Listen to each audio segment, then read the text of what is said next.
Hey, shalom, shalom from your Dutch Uncle John in Kyrgyzstan, here to tell you what it is in the letter Lamed. Okay, oh, this one's packed. You're going to love this one, guys. The letter Lamed is the 12th letter of the Hebrew alphabet. Here's a picture of the Lamed. It is the letter L, the La sound in English. If you look at the Greek, it's the lambda, or lambda, okay? There's 21,570 of them in the Torah, okay? It's used quite a lot, okay? It's not the most, it's not the least. Lamed, there is a cursive version of Lamed, and here it is, okay? You don't see the cursive much. It's not at all, of course, in the Torah. You see it in Israel on signs and buildings and stuff. So I don't know my cursive alphabet, nor do I plan to know it, but just so you know, it does exist. You know that every Hebrew letter has a meaning, a picture, a pictograph. Okay, the Lamed's picture is a shepherd's staff. And it looks like a shepherd's staff, right? The shepherd's crook, it goes up and around, okay? Where's my stick? Oh, here it is. Look, we have a Kyrgyzstan stick. There's the Lamed. And if you're holding the shepherd's staff, you have the authority. Make sense? So the Lamed, it refers to authority. Got it? Lamed is spelled Lamed Mem Dalet. And you can even put the gematria values in for those. Lamed is 30, Mem is 40, Dalet is 4. The word Lamed adds up to 74, which is 37 times 2. There's our 37s showing up again. If you've seen other videos, you know the 3 and 7, 37 that's huge with God because he is 3. He's a complex unity, right? A Father, Son, Spirit. And 7 is his perfection, his completion, okay? So there's 3 and 7. And we're going to do a video. I've been working on one. Oh my goodness. The number 137. It shows up everywhere. That one really is going to be a cool video. Okay, the letter Lamed, its claim to fame is it's the only Hebrew letter that rises above the line. If you notice all 22 letters here, it's the only one that stands up way above all the others. Got it? Okay? And it's right there in the middle of the alphabet, looking down on both sides at all the rest of the letters. Okay? So let's go ahead and look at a couple letters that begin with Lamed, or a couple words that begin with Lamed. The first word in the Bible that begins with Lamed is found in Genesis, Bereshit, chapter 1, verse 5. And it says, God called the light day, and the darkness he called Lila, night. And there was evening and there was morning, day 1. The word for night is Lila, okay? And it's spelled Lamed Yod Lamed Hey, right? And you'll oftentimes hear, in Israel or Jewish people speaking, if they're saying good night, they'll say Lila Tov, Tov being good, all right? So Lila Tov, good night. Another word, place that you find the Lamed is, remember we've talked about this in past videos, that the Torah is broken into 54 sections, and that the Jews, they're instructed to read the Torah once per year. So they will read one section every week, and if you go through the whole year, that covers 50 weeks. The Jewish calendar is a little bit shorter than ours. And they have one week where they read 2 sections, and in the last week of the year they read 2 sections, and it all works out, but they read all 54 sections. Got it? Each section is called a parsha. Plural is parshat. All right? And they'll call it the Parshat Hashavua, the portion of the week. And no matter where you are in the world, I know I've been on cruise ships, and they'll have in the daily program that Friday night Sabbath service will be held in the library at 7 o'clock or at sunset, whatever. And if you go, they will be reading the same portion as every synagogue in the world. So you're all staying on the same schedule. And if you can't attend your home synagogue, you're still going to get that portion at your wherever you are. But the third parsha goes from Genesis 12:1 through Genesis 17:27, and it's called Lech Lecha. All right? And Genesis 12:1, if you remember, this is the call of Abraham, right? Where God says, and now, this is 12:1. Now the Lord said to Abram, Lech Lecha, go forth from your country and from your relatives and from your father's house to the land which I will show you. It's if you see it, it's Lamed Kaf, it's the final Kaf, and then it's again a Lamed and a Kaf. And in Hebrew, whenever you repeat a word, it stresses that word. So when you say Lech Lecha, it's go, but it's go with emphasis. Go forth, go. Okay? That's the whole concept here. So there's Lech Lecha. They begin with, 2 in a row begin with Lamed. All right? Another word that we know that begins with Lamed is Lechem. You've heard this one before, I'm sure. Micah 5:2. But you, Bethlehem Ephratah, who are small among the clans of Judah, out of you will come forth for me one to be ruler over Israel, whose origins are of old, from the days of eternity. Bethlehem. Bet is house. Lechem is bread. Bethlehem is Bethlehem. Okay? And we know what happened in Bethlehem. This is where Yeshua was born, right? And Micah 5:2 is prophesying. Even the rabbis will agree. This is a messianic prophecy letting you know that the Messiah will be born in Bethlehem, the house of bread. It's not a surprise that Yeshua, Jesus, is referred to as the bread of life. And it shouldn't surprise us that he was born in the house of bread. Okay? Here's a word that begins with Lamed that you should know, and it's no. And not no as in no, but no as in no. Okay? It's the word lo. It's spelled Lamed Aleph. And you'll hear people, if you're asking somebody in Israel a question and the answer is no, they say lo. All right? Hosea 13:4. Yet I am the Lord your God, ever since the land of Egypt, and you shall know no God but me, for there is no Savior besides me. And here in that second line, you can see the Lamed Aleph, that there is no God but me. Okay, lo. And just so you know, if lo is no, yes, we've studied this one when we did the letter Kaf. The word yes is ken, spelled Kaf final noon. Okay, so lo and ken, yes and no. Okay. Yes. Let's see.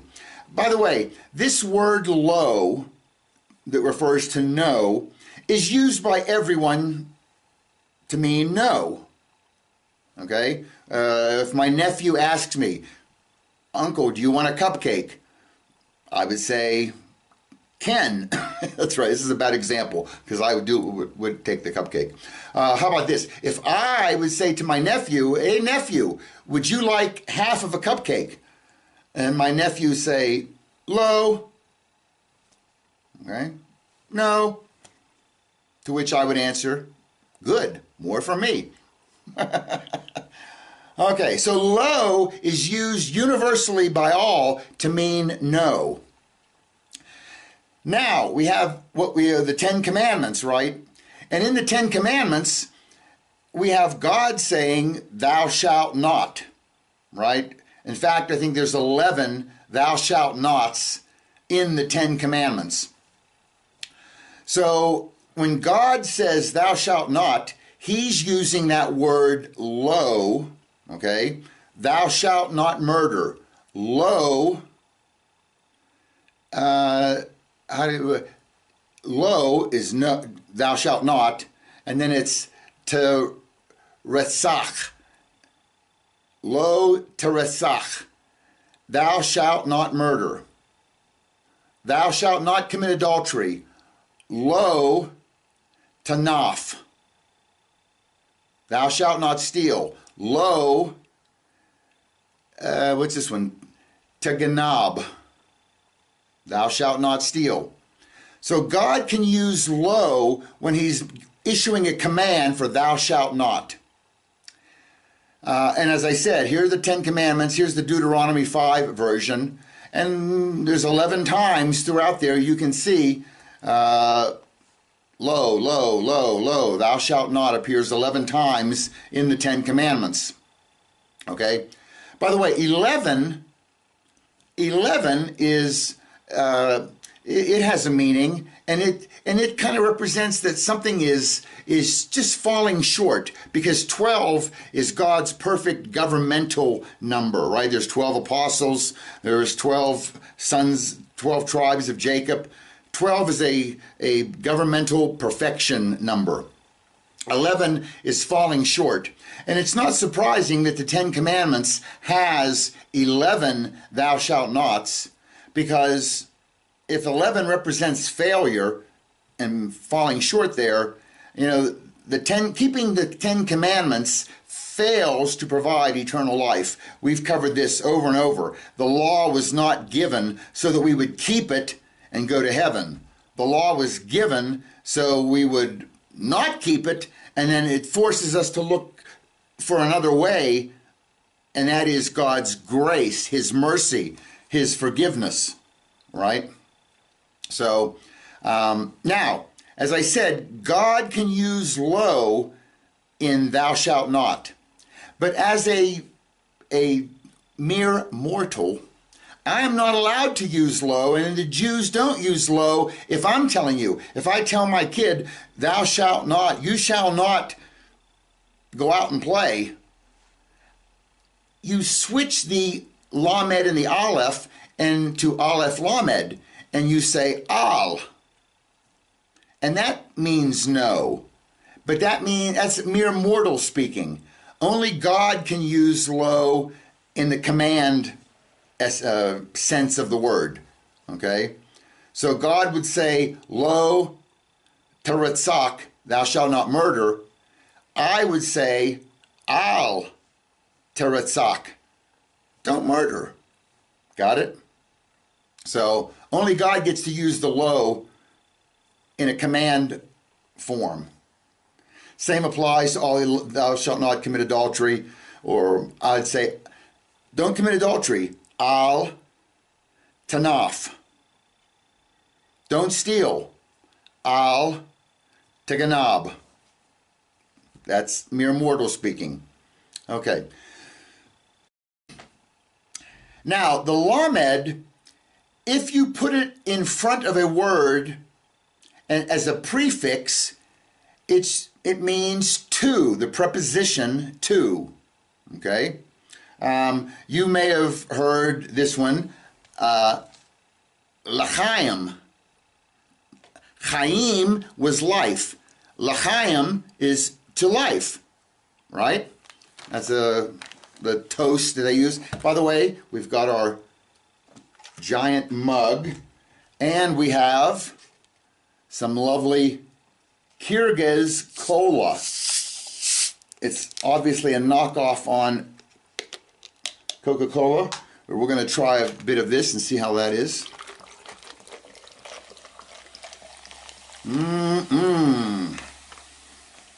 All right. While that's fizzing down, Genesis 6:5, it says, "And the Lord saw the wickedness of man was great on earth, and that every intent of the thoughts of his heart was only evil continually." The word heart is lev. It's lamed bet, lev. Okay? Not bad. Not bad at all. All right. L'chaim. Okay. Heart. Oh, by the way, this is kind of clever. The first word of the Torah, you know, is Bereshit, right? Bereshit. We've been studying that forever. The last word of the Torah is to be in Deuteronomy, last chapter, last verse. The last word of the Torah is Israel. Got it? The first letter of the Torah is the first letter of Bereshit, Bet. The last letter of the Torah is the last letter of the word Israel, the Lamed. So you put the first and last letters of the Torah together, they spell Lev. The Torah is the heart of God. How cool is that? Very nice. Okay. Just the heart, if the Lamed is 2 and Bet, remember, Bet is the second letter of the alphabet. Aleph was the father. Bet is the Ben, the Bar, the son. So the heart points to the son. All right. Another cool word that has the Lamed, it doesn't begin with Lamed, but it's got a Lamed in it, and it acts as two different words. But in Genesis 2:20, whenever God gave Adam his word, don't eat from this tree or you will surely die, then he gave Adam some work. I want you to go and name all these animals. And it says in Genesis 2:20, the man gave names to all the cattle and to the birds of the sky and to every beast of the field. But for Adam, there was not found a helper suitable for him. When Adam is naming these animals, I've told you this, I don't think he's just blurting out sounds. He's actually getting to know these animals. And we've got the animal here, a kelev. It's a Kaf Lamed Bet. Well, we know those last two letters is a Lamed Bet. That's Lev. That's heart. The first two letters is a Kaf Lamed. That's the word kol.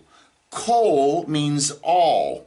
So when you say Kelev, you're actually saying all heart. And which animal is all heart? That's the Hebrew word for dog. And a dog is all heart, as you probably know. But that's very cool. I really think Adam got to know the animals. I've done more examples of these in the, I think it was the God's Garden in Eden. On that video, we've given more examples of animal names that have true cool meanings, showing that Adam got to know these animals before he named them. Another cool word that begins with Lamed is the word Luach. And maybe you've heard of a Luach Shana. Shana is the Hebrew word for year, and Luach is calendar. So the yearly calendar, the Jewish calendar has 12 months. Here they are. The first month being Nisan. Okay. And they kind of correspond to our months. They're very close. Nisan is kind of April, March, April. It's going to fall. And their months last either 29 or 30 days. and it's all kind of based on the lunar the lunar cycle. All right, and there are 12 of those, and they have the 4 seasons right around there. Okay, and Nisan is when you find Passover, which we're filming this in March. And I've noticed last night that the moon was just about to disappear, and it should be reappearing in a few days, and then 14 days later will be a full moon, and it will be Passover. Passover is always on the 14th day of Nisan, and there's always a full moon. So it will be coming soon. We've told you about in the Torah, and throughout the Old Testament, there are some letters that are extra big, and there are some letters that are written extra small, right? Well, in Deuteronomy 29:28, we have one of the enlarged lameds. And the verse says, "And the Lord uprooted them from their land in his anger, rage, and great wrath, and he cast them into another land where they are today." He's talking about Israel and for their disobedience, okay? And it has the large lamed in the word vayesh lechem, which is, and he cast them. There's the va in the front, that's and, ya is he, and then ashkelem, ashlachem, the M at the end is they. He cast them, the plural M at the end. And it's stressing that big lamed, that he has the authority to do what he's doing. He has the authority to cast them, okay, into other lands. Another word that has lamed in it is the word kilah, and it's a kaf lamed hey. It means finished, completed, okay? And this one you can find, and it has a cool meaning to it. In Genesis 27:30, it says, "Now it came about as soon as Isaac had finished blessing Yaakov, Jacob, and Yaakov had hardly gone out from the presence of Yitzhak, his father, that Esau, his brother, came in from his hunting." Remember, Jacob put the goat hair on his arm, and he went in to get the blessing from his father. And he said, I'm Esau, I'm here to get the blessing. And he got the blessing, and he got blessed. There was nothing left to bless anybody else with. And then Esau came in later and said, "Okay, Father, I'm here to get my blessing." And he said, "Wait a minute, I just gave you the blessing." And he realized he'd been, okay. And so here it is, came about as soon as Isaac had finished blessing Jacob, and finished, completed, it is done. The blessing is given. There's nothing left to bless anybody else with. I'm working on an Esau-Jacob talk. Oh man, is it good. Be looking for that, okay? But there he's got that lamed for kilah. It's in there. He has the authority to bless and finish blessing, and he did. All right. What do we got next here? Well, this is an interesting one, and this is in Exodus 19:5. It says, "Now then, if you will indeed obey my voice and keep my covenant, then you shall be to me a treasure among all peoples, for all the earth is mine." Okay, in that second row, the second word is a word that it's in the Torah, it's going to be written with an enlarged lamed and a diminished yod.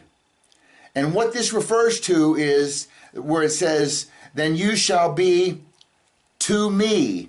The lamed is the prefix, remember, for to, the preposition. And the yod is mine. Remember, we did yod, my. So this word lamed yod is lamed to Yod, me. Notice the Lamed, very big. The Yod, very small.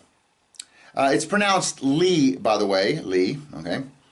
And it's kind of pointing out that the me, the Yod, it starts very small, and it's going to get big, big, big, big, big, until we get the giant Lamed.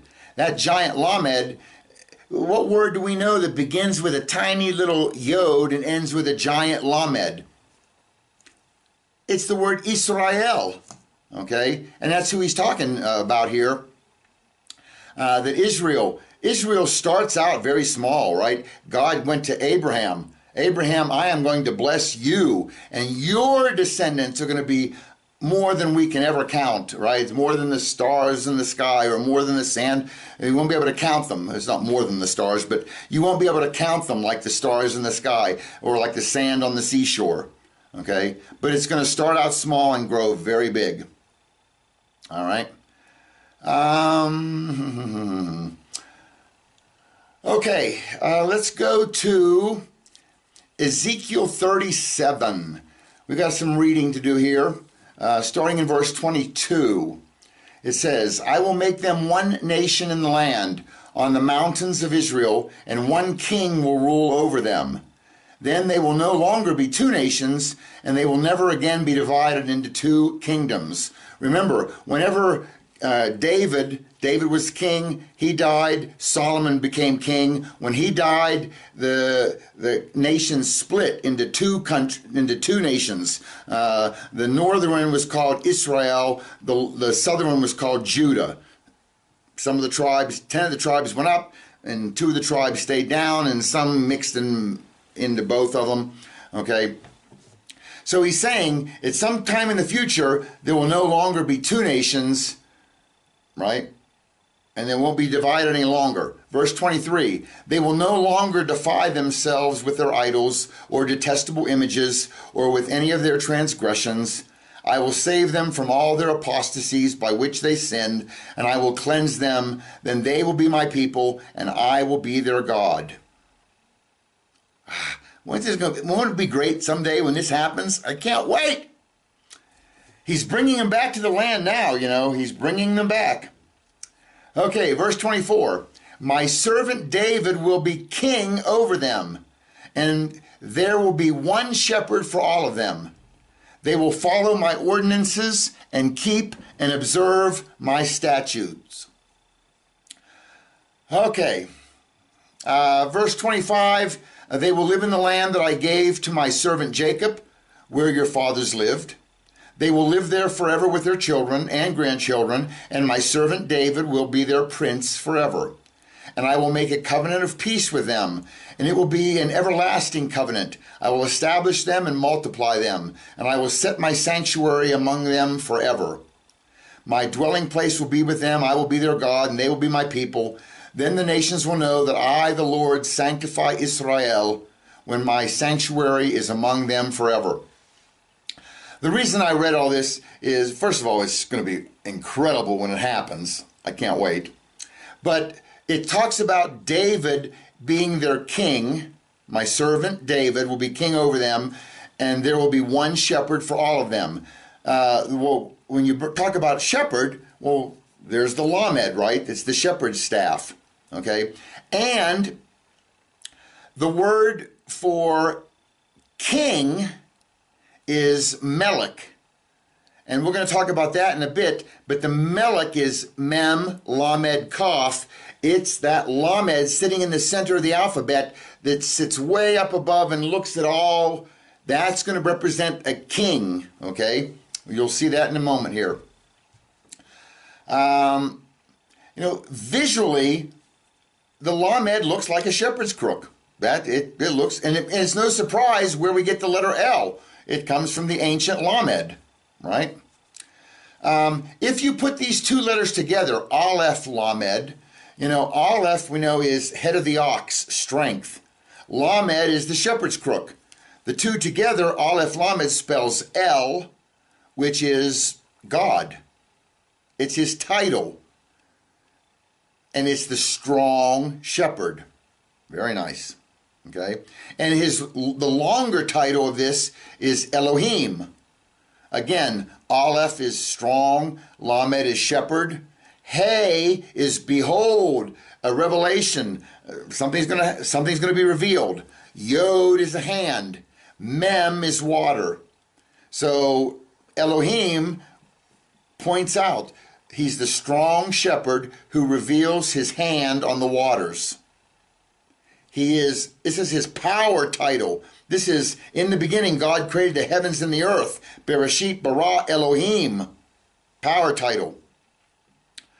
Okay, and we also see this in the Psalm 23. You can take God's title and stick it in here, the spelling out Elohim, the Aleph is the Lord, is my Lamed, shepherd. I shall not, hey, behold, blessings are coming. He Yod his hand, leads me beside still Mem, waters. Very nice. Okay, so visually, we see a Lamed, it's a shepherd's staff, and it represents authority. That's visually. Let's look at it audibly, and what do we get? Well, the word Lamed is a letter. It's also, if you spell it, the Lamed, Mem, Dalet, can also be pronounced Lamad. And let's look at Deuteronomy. We're going to look at Deuteronomy 4:1, 5:1, and 6:1. In 4:1 it says, Now, O Israel, listen to the statutes and the judgments which I am teaching you to perform, so that you may live and go in and take possession of the land which the Lord, the God of your fathers, is giving you. Okay, in this verse, you see on the second line, the first word here, it's malamad, and it means to teach. Okay, well again, if you're the shepherd and if you got the authority, you have the right and the ability to teach. Okay, and that word lamad means to teach. Look in Deuteronomy 5:1. Then Moses summoned all Israel and said to them, Hear, O Israel, the statutes and the ordinances which I am speaking today in your hearing, that you may learn them and observe them carefully. Here, the last line, there it is, lamad. And here it's lamad. I don't know how to pronounce it, but you can see that the root word in there is the Lamed Mem Dalet. And here it's referring to learning. So Lamed has something to do with teaching and learning, and it's all going to tie in with the shepherd's authority. Okay, you have the authority to teach. Deuteronomy 6:1. Now this is the commandment, the statutes and the judgments which the Lord your God has commanded me to teach you, that you might do them in the land where you're going over to possess it. Second line, next to the last word, it's lalamad. And actually that is the word for teach. It's lamad with an extra lamed in front of it. Okay, take the extra lamed away and it's learn. So lamad is learn, lalamad is teach. Very similar, right? And they both involve the lamed. Okay? And this Deuteronomy 6:1, actually the most important part of it is not the learning or the teaching, it's the last line. Is when all these commandments and statutes and judgments which the Lord your God has commanded me to teach you, that you might do them in the land where you are going over to possess it. Right? That's the more important part. You can learn all you want and you can teach all you want, but are you doing them? That's what he really wants. So make sure you know that is the most important part. Okay? To learn, to teach, to keep, and to do. Okay? So, lamad has to do with teaching and learning. Okay? And we have this word la'asot, which means to do. Okay? Which also there begins with a lamed. Okay, as we said earlier, lamed is the 12th letter of the Hebrew alphabet. It's the L sound. It represents authority. It's the shepherd's crook. It has a value of 30. Okay, and because it means teaching and learning, or has to do with all that. Okay, you know, people always give you the L. What a loser, right? No, I'm a Lamed man. I'm a Lamed. There's the Lamed. We're not losers. We're Lamed. We're learners. We're teachers. Good, nice. So I'm proud to put the Lamed on my forehead. In fact, we should make shirts. We can make hats. Okay, we'll make the Lamed, and we'll put the L, and we'll put an Aleph and a Mem, M, and we'll use the Dalet. We'll use the Delta. Okay, Lamed. How about that for our logo, Lamed? Okay.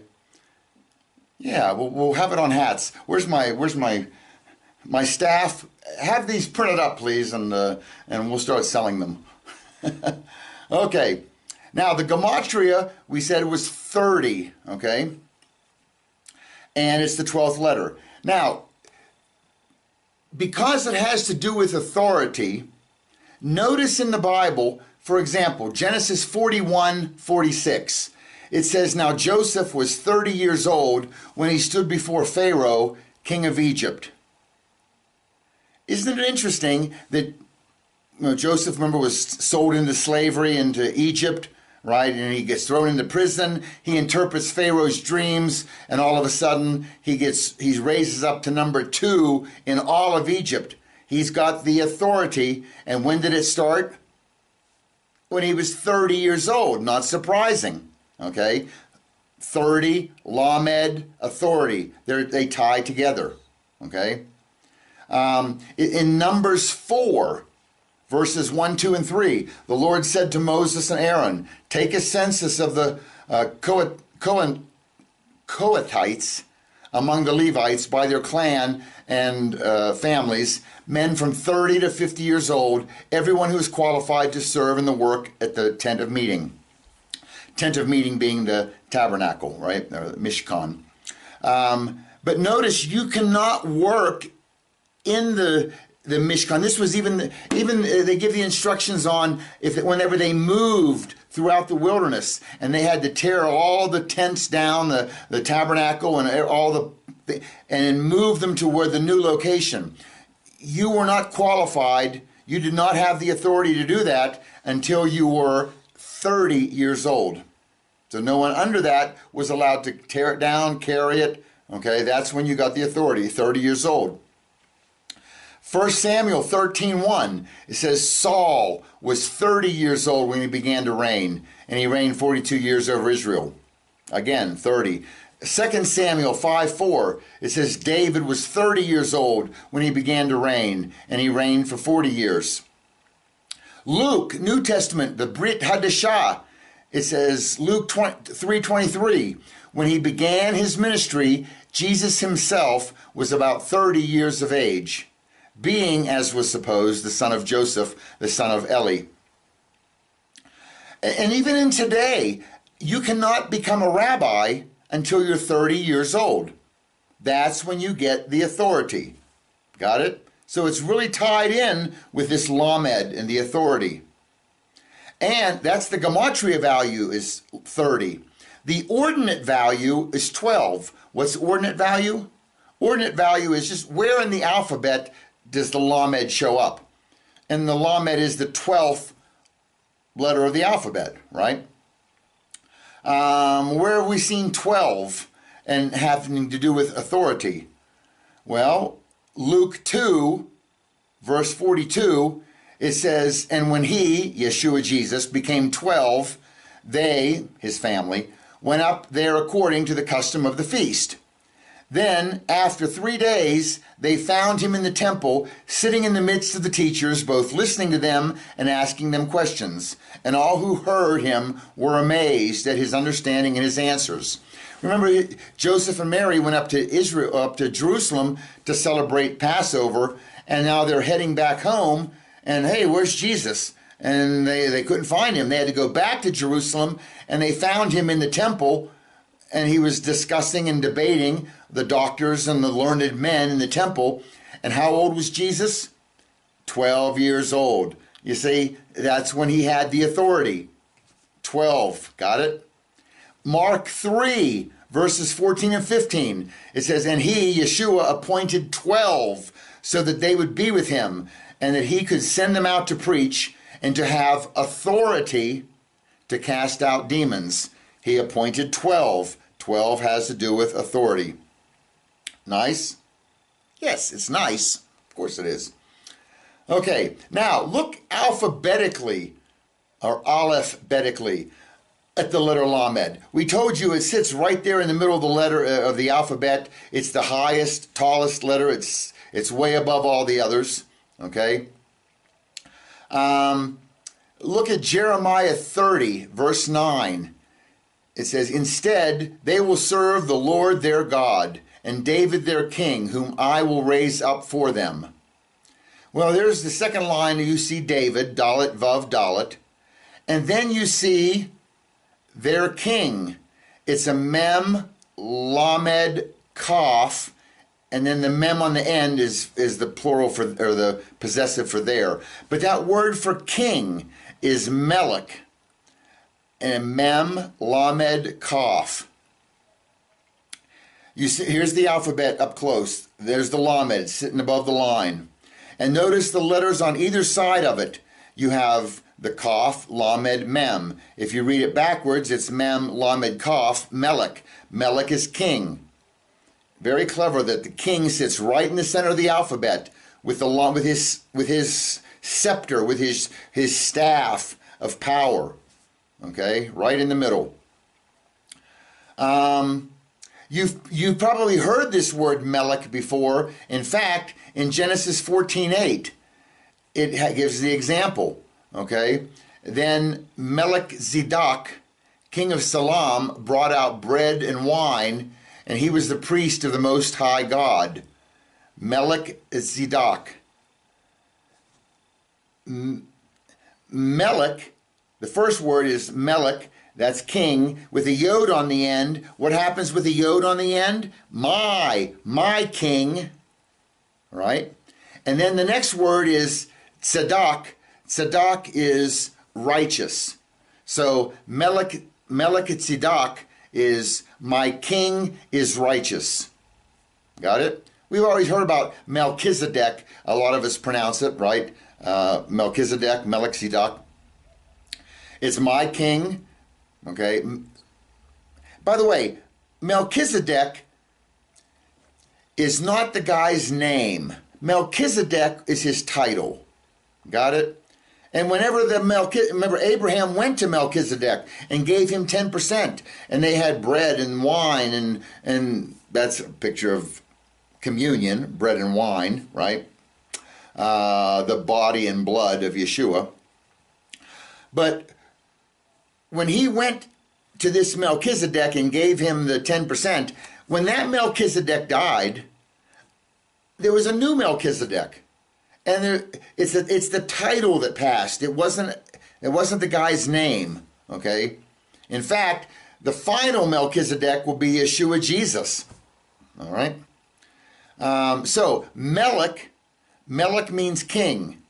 If you want to put a yud mem on the end, Melachim, that's kings, plural, right? We've talked about that before. You put a hey in front of a word, what does that do? Hey in front is the. So Hamelachim is the kings or of the kings. All right? How about this one? Melech Hamelachim. That's the king of kings. This really does point to Yeshua, this one, right? The Melech HaMelachim, king of kings. How beautiful is that? All right. This word Melech for kings, Melech, Lamed, Kaf. And the Kaf, notice, is a final Kaf, a Kaf Sophit. Okay? The Kaf at the end, there's a couple words that begin with Kaf. One is the Kisei ha-kavod. Kisei is throne. Ha-kavod, kavod is glory. It's interesting, on the one side of the lamed you have the kaf, and you've got two words that apply to something that applies to a king. He has his throne of glory, the kisei ha-kavod.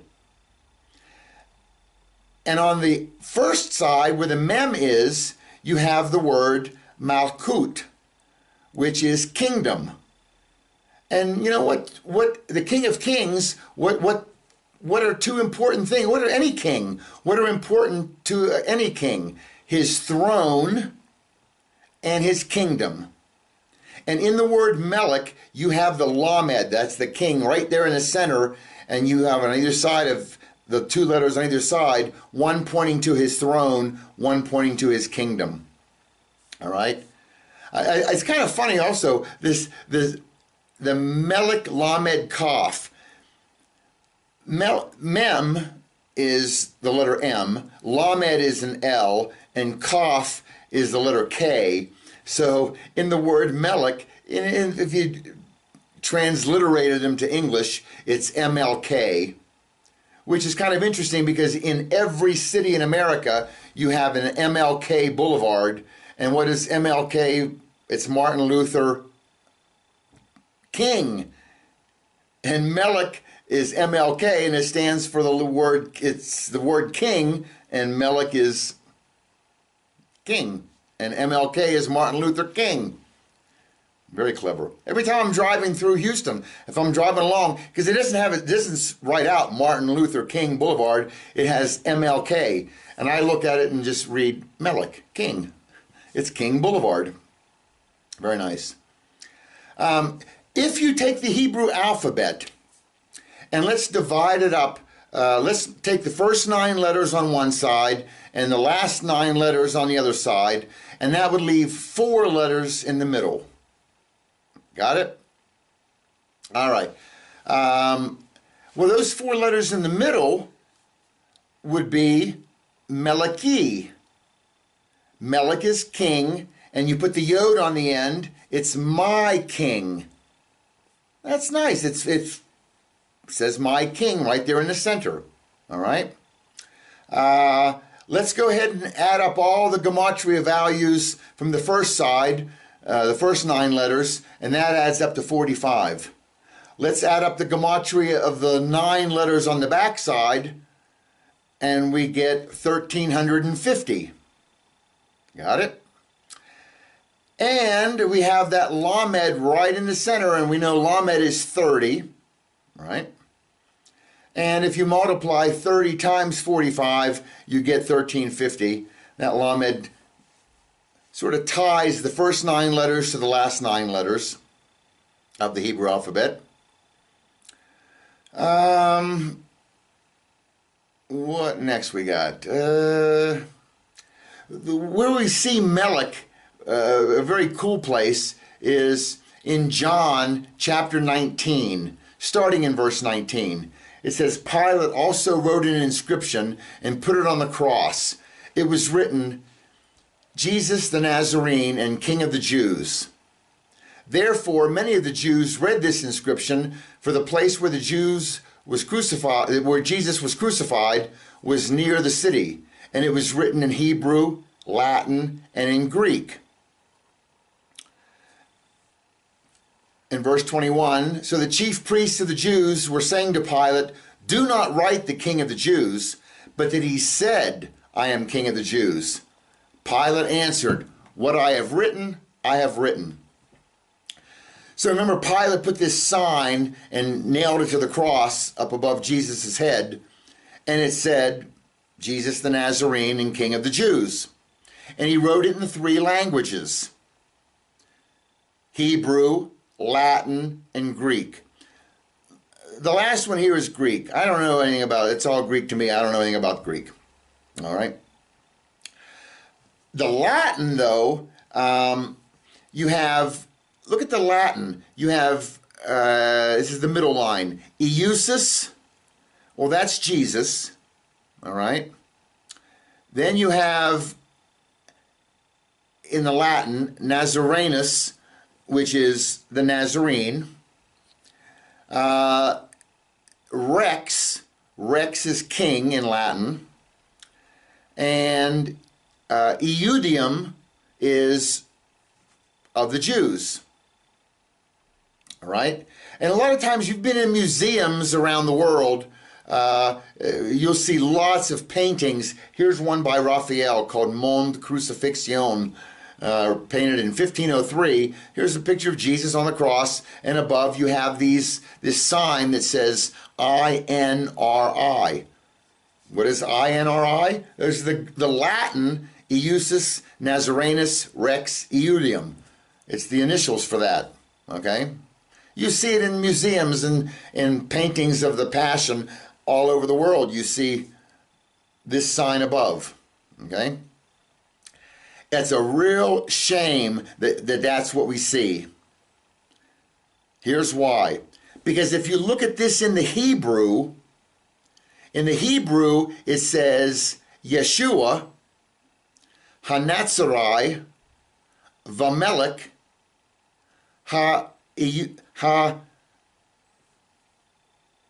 Iudium. Okay? The first letter of Yeshua is Yud. The first letter of Nazarene, Hanatzarene, is Hey. The first letter of Vamelech is Vav.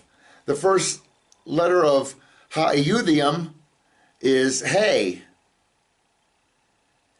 Why did the Jews get so upset with Pilate for putting that sign? Because the first letter of each of those words spell Yud, Hey, Vav, Hey. The name, not the title, the name of God. That's what got them so upset. And Pilate said, nope, what I wrote, I wrote. It's kind of interesting. Pilate's Roman. He's a Latin guy, right? Even if his Hebrew is bad, it worked out that it has the name of God. I mean, it's just so hilarious, right? That he put God's name above Jesus's head on the cross. You can't write this stuff. All right. By the way, let's take Yahweh's name and let's do some clever things with it. One, let's just spread it out a bit here, okay? And we're going to put a dalet in the name. When we do that, we get the name Yehuda, Judah. Judah, by the way, is the only name in the Bible that has Yahweh's name in Judah's name. In Judah's name, you see a Yud, Hey, Vav, Hey. Just happens to have a dalet there also. And in verse 10, this is Genesis 49, it says, the scepter shall not depart from Yehuda, nor the ruler's staff from between his feet until Shiloh comes.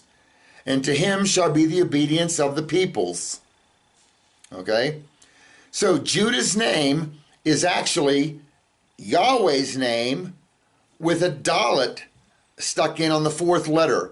Not a coincidence, because the dalet is the fourth letter of the alphabet, and it's also showing up in the fourth letter of Judah's name. And a dalet is a door. And we know that from this verse, it says that the scepter shall not part from Yehuda until Shiloh comes. Shiloh, by the way, is a name for Messiah. And this verse is letting us know that the Messiah is going to come through the tribe of Yehuda, through the tribe of Judah. Okay? So the door to Yahweh, you want to get to God? It's going to go through Judah. And sure enough, in Judah's name, there's a door, and it leads, there's Yahweh right there with it. Okay? You're about to see here how a lot of these are all going to tie together. We have Lamed. We've got the Gematria 30, the 12th letter of the alphabet, Yahweh, Melech, King, David, Yehuda. They're all going to intertwine. Okay? It's not all a coincidence. Here's David. David is Dalet, Vav, Dalet, right? And David, remember, was a shepherd. So he has the authority. There's the Lamed. He's got a 30. We know David was 30 years old when he began to reign. So there's the tie-in with Lamed and 30 and shepherd and David. They all tie together. Now, let's take David's name and actually add 30 to it. Well, here's how we do that. We're going to, instead of adding a Lamed, let's add 3 Yods. We know Yod is 10, right? So let's add 3 Yods to David's name. We'll put one at the beginning, one at the second letter, and one with the last letter. And the Yods are, right? Yod is 10. So David's name with 3 Yods becomes Yahweh's name. And we know Yeshua, Jesus, the Messiah, is going to be the son of David. So there's a connection there. Their names are very similar, and it's the authority he was given, that extra 30, okay? Yahweh, remember, was the hand reveals, the nail reveals. Yeshua, the King of Kings, the Good Shepherd, this is that son of David. Very nice. All right. Yahweh, remember, adds up to 26. Yod is 10, Hey is 5, Vav is 6, Hey is 5. Remember, in Hebrew, there's 2 kinds of letters. There are the simple letters, and there are the complex letters. The simple letters are just independent letters, just strokes that they're the letters, okay? A compound letter is made up of 2 simple letters, right? The first compound letter is an Aleph, and a Lamed is also a compound letter. And those 2, Aleph, Lamed, spell L. We've talked about that before. The Aleph, remember, is actually a Vav and 2 Yods. Aleph's gematria is 1, but the parts that make up Aleph add up to 26. 2 Yods and a Vav. Got it? Yahweh is 26. Not a coincidence. The Lamed, although its gematria alone is 30, it's made up of a Kaf with a Vav on top. Kaf is 20, the Vav is 6. The Lamed, its parts add up to 26. And as we said, Yahweh adds up to 26. Very clever that Aleph Lamed, El, God, it's pointing to God is Yahweh. El, Yahweh, 26. Even the parts, the letters that spell El point to 26 Yahweh. Now let's go ahead and stick the Dalet in there. When we put the Dalet in Yahweh's name, we get Yehuda. Yehuda is, Yod is 10, Hey is 5, Vav is 6, Dalet is 4, Hey is 5. Yehuda's name adds up to 30. And it says, the scepter shall not depart from Yehuda. The scepter, remember, is the authority, right? And Yehuda's name adds up to 30, which is pointing to the scepter, the authority, shall not depart from Yehuda. By the way, this is going to be a little side note, a little side trail we're going to go on. Let me get comfortable here. You know, what it's saying here, the scepter shall not depart from Yehuda, nor the ruler's staff from between his feet until Shiloh comes. Shiloh being the Messiah. When is the Messiah going to come? The Jews under King David, David was ruling. David was the king. Then Solomon was the king, and Solomon ruled. They had the authority, right? But then, at some point, Israel gets taken over. The Romans are in charge. And now the scepter has departed from Yehuda. David was a descendant of Judah.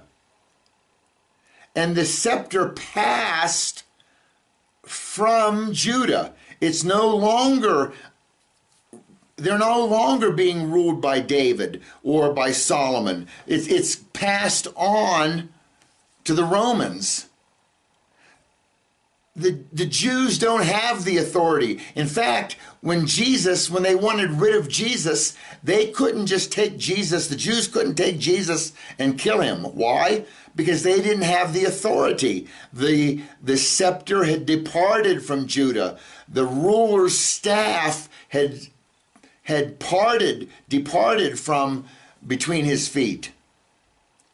Once the scepter has passed, now it's time for Shiloh to come. So Yeshua, Jesus, he fits this prophecy here because the Jews didn't have the authority. The scepter had passed. They had to get the Romans' permission to kill Jesus. So this points to the fact that Yeshua is Shiloh. Yeshua is that Messiah, because like today, the Messiah can't come because in Israel is ruling Israel. The scepter has not departed, you understand? But it had departed during Jesus' time. Yes, it had departed. They didn't have the authority to kill him. Okay? So that points to the fact that Jesus can be and is the Messiah. He's that Shiloh. Okay? And Yehuda, as we said, adds up to 30, showing authority. Judah, Yehuda, we said was Yahweh and a door. And Yahweh's door, you want to get to Yahweh? It's going to go through Yehuda. All right. And as we said, the scepter means authority, Lamed. From between his feet, those are his descendants, Yehuda's descendants. Okay, that would be David. And Shiloh is Messiah, Yeshua.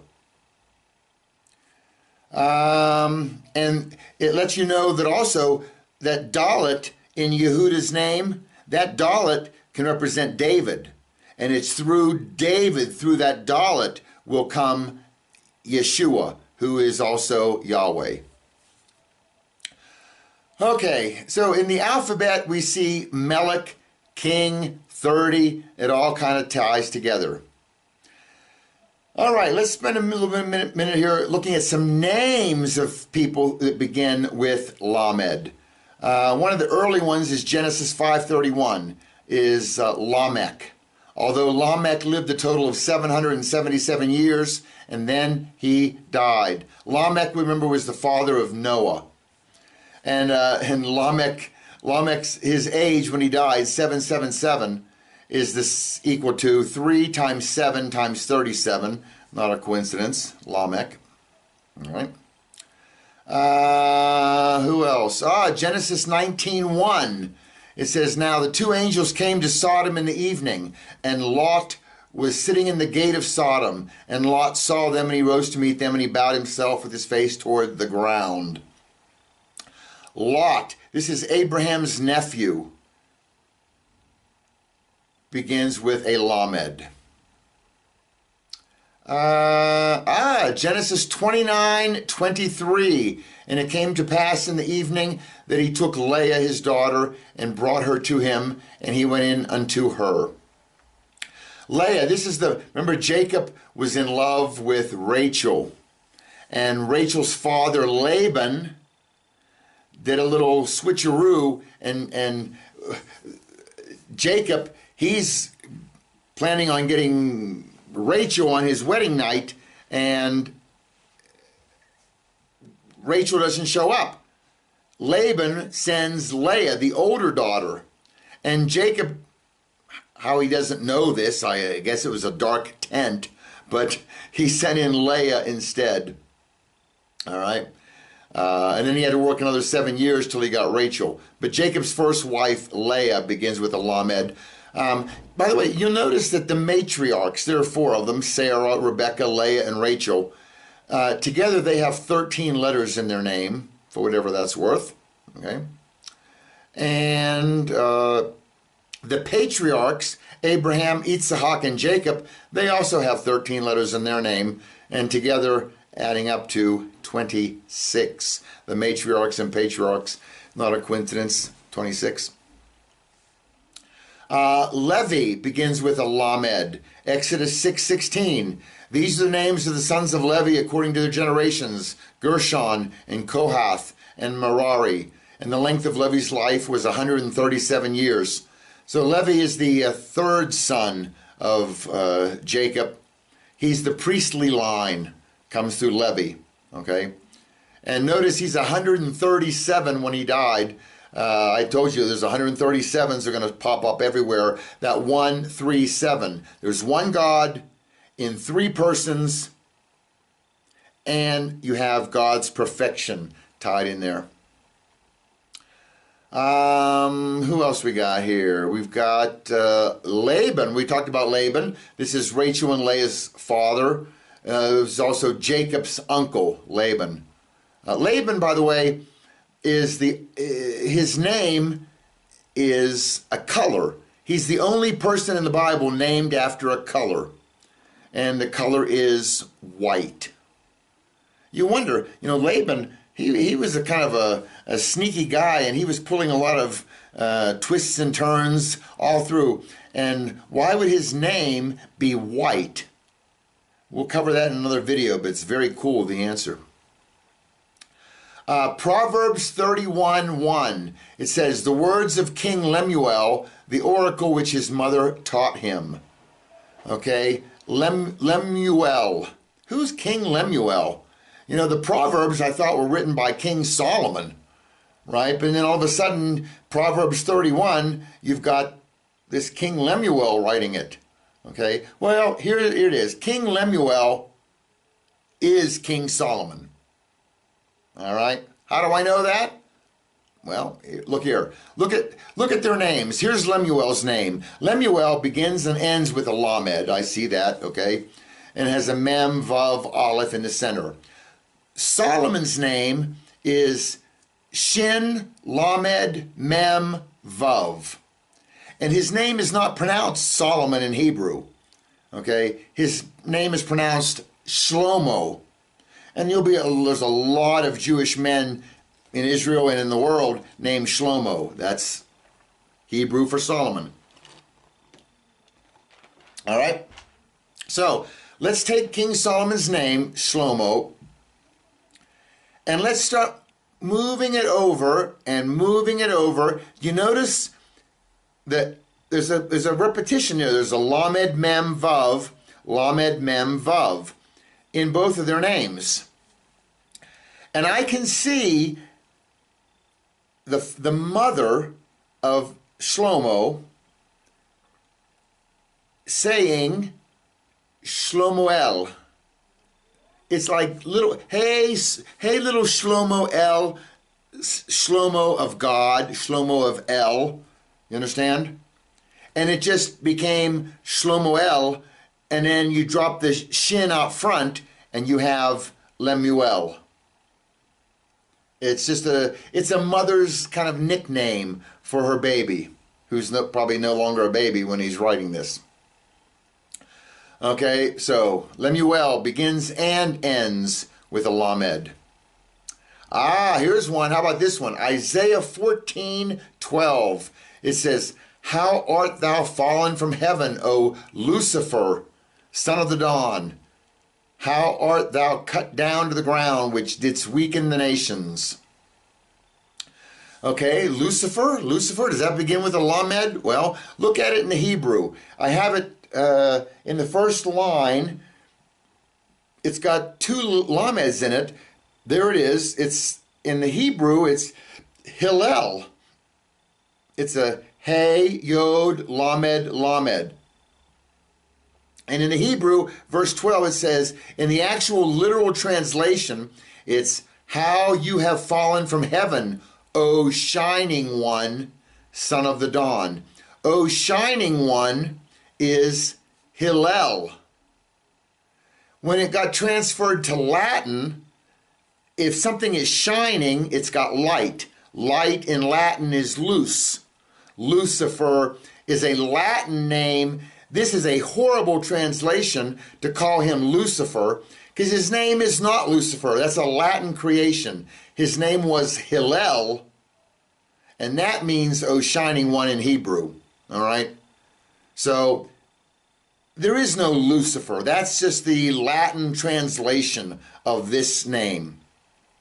So we shouldn't call him Lucifer. And if Lamed represents a king, well, Lucifer ain't a king. Lucifer is not anybody, but neither is Hillel. Hillel is, we're talking about Satan here, right? And he ain't no king. He's king of the flies. No, he's lord of the flies. He's not a king. He doesn't qualify as a Lamed. Rat fink, no good. All right. Let's move on to Psalm 119. This is a great psalm that's got all the alphabet, 176 verses in it. You know, the first 8 verses, there it is in 119, and that all of the first letters of the first 8 verses all begin with Aleph. Then the next 8 verses through 9 through 16 all begin with Bet. And then 17 through 24 all begin with Gimel. And if you jump down to verse 89 through 96, all of these verses in the Hebrew begin with Lamed. Very nice. Okay.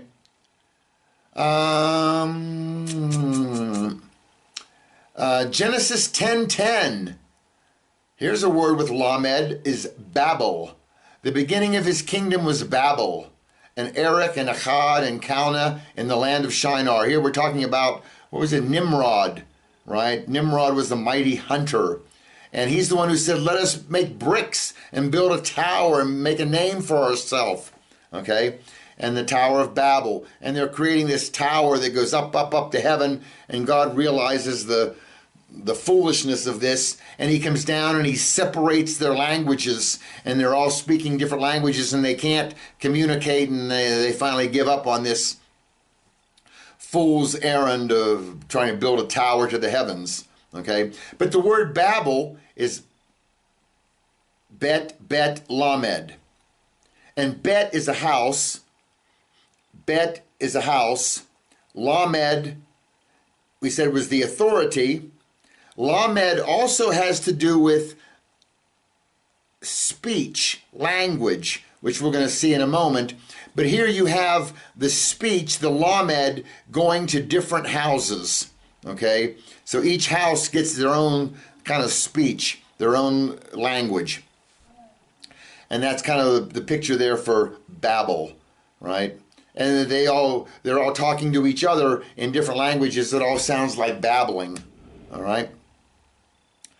Now, as I'm saying that these different languages, or the Lamed represents language, okay, I want to show you something here in the Hebrew. This is not a bonus, but it is kind of cool how it all is going to tie in with Lamed, okay? But the Hebrew alphabet, there are 5 different kinds of your throat, your tongue, your mouth has to, these letters, the 22 letters of the Hebrew, they originate in different parts of your throat, mouth.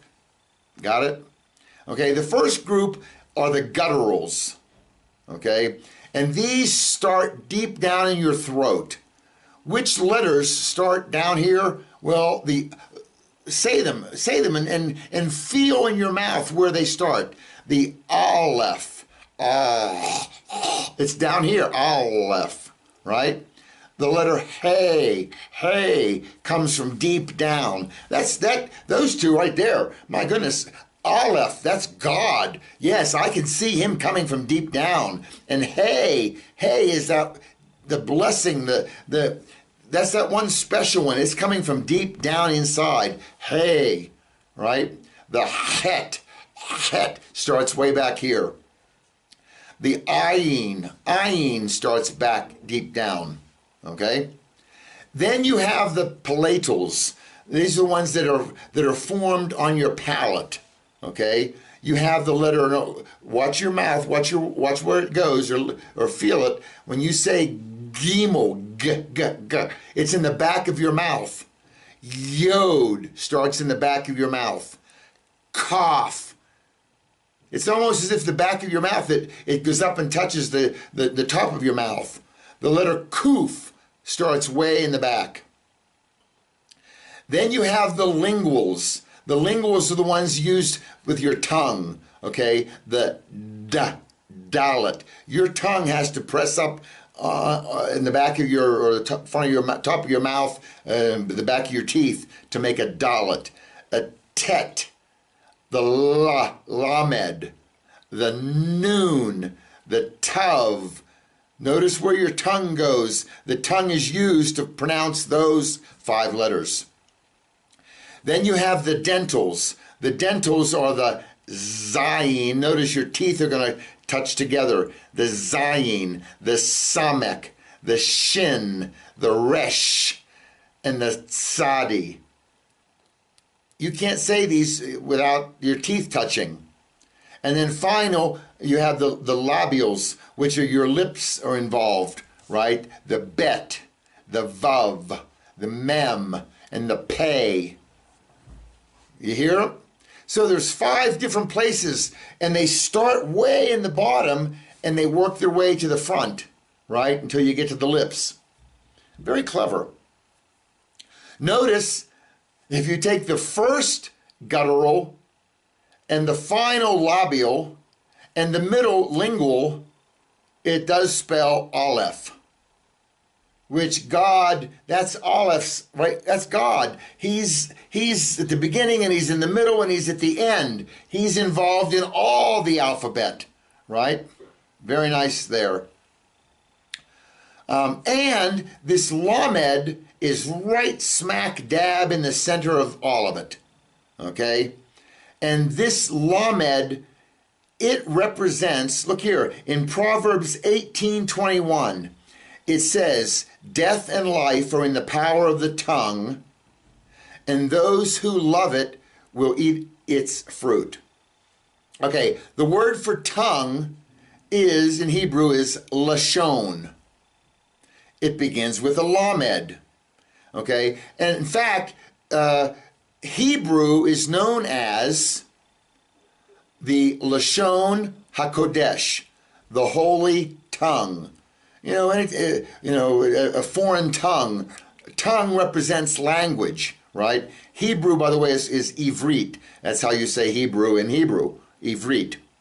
And Hebrew is the Lashon HaKodesh, the holy tongue. So it says in Proverbs 18:21, death and life are in the power of the tongue. Watch this. Lamed, we know, is the authority, shepherd's crook. Shin is representing, because this is Lashon, tongue. Shin is teeth, destruction. Vav is a hook, nail, and, it represents and, we use it, right? And noon is the sperm or the fish, and a fish's tail is always moving, up, down, up. It's got life, noon, okay?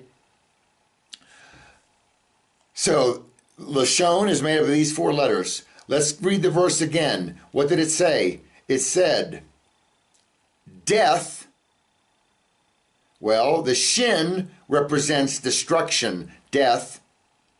Vav is and. Noon is life, or in the power of the Lashon. Notice, in the word Lashon, he's got letters that represent death and life. How clever. I love it.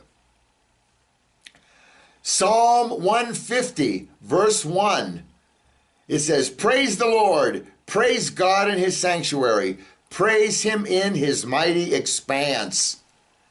You know how you say this in Hebrew?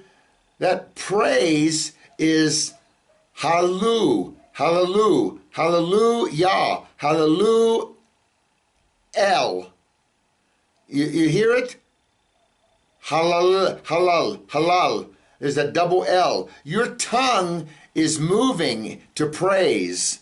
Okay? In fact, what Hallel means praise. What do you think? We get the word hallelujah. Hallelujah. We're praise Yah, praising God. And we're praising his name, Yah. Okay? It has to do with the tongue and praising and language and speech. This lamed. Okay? What else we got here?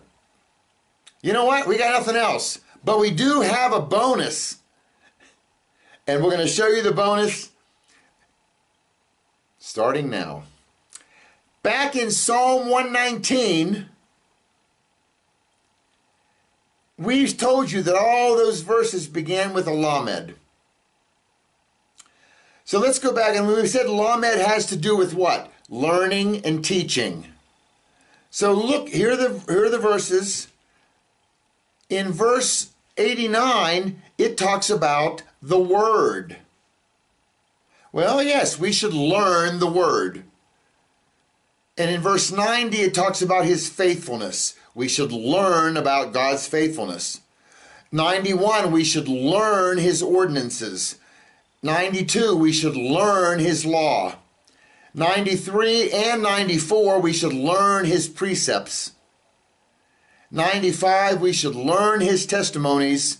And 96, we should learn his commandment. How cool is that? All right. To God be the glory, to God be the honor, to God be the praise. Oh, wait, what? What's this? We got our first hack come in. Let's see how. It's perfect. I love it. No loser here, man. Lamed. God bless. We'll see you soon. Bye-bye.